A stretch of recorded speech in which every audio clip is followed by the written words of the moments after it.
कलयुग बदलने की तैयारी, जीत उसी की होगी जिसका संघर्ष है जारी। मेरे प्यारे विद्यार्थियों, आज का हमारा टॉपिक रहेगा एक समान त्वरित गति के समीकरण, यानी kinematic equation for uniformly acceleration. आज हम समझेंगे कि एक समान त्वरित गति के समीकरणों को कैसे याद किया जाए। जैसे कि हम लोगों ने आपको बताया था कि बीटी ग्राफ है ना, तो यहाँ पर हम मान लेते हैं कि हमारे पास वेग समय ग्राफ है। वेग समय ग्राफ को बनाना है। इस वेग समय ग्राफ में हमने माना कि कोई वस्तु प्रारंभिक वेग v0 से गतिशील है, मान लेते हैं इसको माना किसी वस्तु का प्रारंभिक वेग जो है, प्रारंभिक वेग v0 व समय स्मॉल t के पश्चात अंतिम वेग v प्राप्त कर लेती है। अंतिम वेग कितना प्राप्त कर लेती है? v प्राप्त कर लेती है, कर लेती है। इस चीज को यहाँ पर हमने माना है। अब इसको क्या करेंगे, ग्राफ के द्वारा समझेंगे। जैसे माना गया है कि यहाँ पर प्रारंभिक वेग कितना था, इसका v0 है, तो मान लिया कि प्रारंभिक वेग यहाँ पर है ये। इस समय इसका जो प्रारंभिक वेग है वो कितना है? v0 है। और इसके साथ साथ अंतिम वेग समय t के बाद ये अपना कितना प्राप्त कर रही है? v को प्राप्त करती है, यानी इसका जो अंतिम वेग है वो यहाँ पर आके v हो जाता है। इसी के बीच का जो समय देखा गया, ये समय एक्सिस है हमारा, x एक्सिस पर, तो टाइम इसको लगाया यहाँ पर आके कितना टाइम लगा? t समय लगता है। कितना समय लगता है? t समय लगता है। अब इसके साथ साथ क्या करेंगे, यहाँ पर हम रेखा जो देख रहे हैं ग्राफ में AB, इस रेखा AB का ढाल ज्ञात करेंगे, है ना। इसका क्या करेंगे? ढाल ज्ञात करेंगे। तो इसका ढाल कैसे ज्ञात किया जाए, तो आप लोगों को ग्राफ के द्वारा बताया गया था कि कोई जो रेखा AB होगी, इसका ढाल किसको बताएगा? किसका बताएगा? एक्सीलरेशन, यानी त्वरण को बताएगा। किसको बताएगा इसका ढाल? त्वरण को बताएगा, त्वरण को बताएगा, त्वरण को। तो यहाँ से क्या करेंगे, त्वरण को कैलकुलेट करेंगे, तो एक्सीलरेशन। तो यहाँ से हमने क्या किया, इसके समांतर एक रेखा खींची, इसको ABC और इसको D नाम दे दिया। अब इसका ढाल थीटा ज्ञात करेंगे। तो जो इसका ढाल होगा थीटा, वो हमको एक्सीलरेशन यानी त्वरण को बताएगा। तो त्वरण बराबर होता है A बराबर रेखा AB का ढाल। ये रेखा AB का ढाल क्या होगा? रेखा AB का ढाल। और ढाल बराबर क्या लिखते हैं? tan theta. और tan थीटा आपको पता है ये समकोण त्रिभुज पड़ रहा है, तो इस समकोण त्रिभुज में क्या होगा? tan थीटा लंब बटे आधार होगा। तो यहाँ से लिख देंगे कि लंब कितना है हमारे पास? BC और आधार कितना है? AC। तो यहाँ से BC। आपको पता है कि ये वाली जो वैल्यू है वो v0 है, और यहाँ से लेकर पूरी जो वैल्यू है वो कितनी है? v है। तो यहाँ से हम ये वाली वैल्यू को कैलकुलेट कर सकते हैं, अर्थात इस टोटल वाले में से इसको माइनस कर देंगे तो ये वाली साइड हमको मिल जाएगी, यानी v माइनस v0। तो ये वाली वैल्यू कितनी आ जाएगी? v माइनस v0, यानी BC की वैल्यू हमारे पास आ गई v माइनस v0 और डिवाइडेड बाय AC कितना है? t। यहाँ से लिख दिया गया है t, तो इसका मल्टीप्लाई कर देंगे तो a into t equal to v minus v0। इसी चीज को अगर हम देखेंगे इसको इधर लाके, तो v equal to v0 plus at। ये आपका एक समान त्वरित गति का पहला समीकरण है। इसको हम एक समान त्वरित गति का पहला समीकरण कहेंगे। एक समान त्वरित गति का ये क्या है? पहला समीकरण है। तो आप लोगों को याद रखना है कि एक समान त्वरित गति का जो पहला समीकरण होगा वो क्या होगा? v बराबर v0 प्लस at।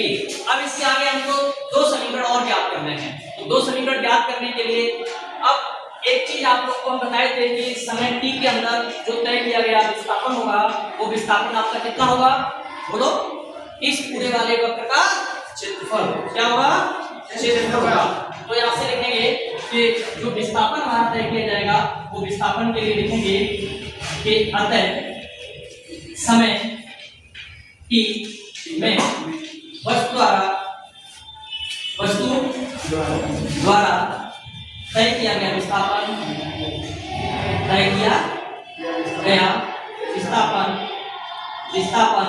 तो तय किया गया विस्थापन क्या होगा? x, और x बराबर क्या होगा? इस पूरी आकृति का a b B D O, इस पूरे का क्या होगा? क्षेत्रफल, एरिया होगा। क्या होगा इसका? एरिया होगा। तो यहां से लिख सकते हैं आप लोग आकृति ए बी ओ का क्षेत्रफल लिखा गया है। ठीक है, तो यहाँ से इसका क्षेत्रफल कैलकुलेट करेंगे। तो आप लोग देख पा रहे हैं दो भागों में बांटा हुआ है। एक ऊपर वाला जो है ये क्या है हमारा? समकोण त्रिभुज। क्या बना? समकोण त्रिभुज इतना, और नीचे वाला क्या बन गया ये? बोलो क्या बन रहा है? आयत बन रहा है। क्या बन रहा है ये? आयत बन रहा है। तो आप लोग यहाँ पर देख पा रहे हैं दो आकृतियां हैं। समकोण त्रिभुज का क्षेत्रफल क्या होता है? बोलो 1/2 आधार इंटू ऊंचाई। तो समकोण त्रिभुज का क्षेत्रफल आप लगाएंगे सबसे पहले आधार इंटू ऊंचाई। तो 1/2 आधार कितना है इसका? AC, और ऊंचाई कितनी है इसकी? BC। तो AC और इंटू BC, ये क्या हुआ? समकोण त्रिभुज का क्षेत्रफल। अब इसके बाद नीचे जो है ये क्या बना है? आयत बना है। तो आयत का क्षेत्रफल क्या होता है? लंबाई इंटू चौड़ाई। तो इसकी लंबाई कितनी है? यहाँ से लिखा, पहले इसकी वैल्यू को लिखो। लंबाई कितनी है? OD। तो यहाँ से लिखेंगे OD मल्टीप्लाई OA या OC, यानी CD। यहाँ से एक की वैल्यू है, तो CD का मल्टीप्लाई आप यहाँ पर कर देंगे। अब क्या है कि इसकी वैल्यू पुट कर देंगे। तो 1/2 AC उधर की वैल्यू कितनी है हमारे पास? D है, तो यहाँ पर D लगा देंगे। और BC की वैल्यू कितनी है बताओ? B से लेकर C कितना है? B minus B not. तो यहाँ पर क्या लिख देंगे ब्रैकेट्स में? B माइनस B नॉट और प्लस OD कितना है? T है, और इसके साथ साथ BC। तो आपके पास ये है T और मल्टीप्लाई B नॉट।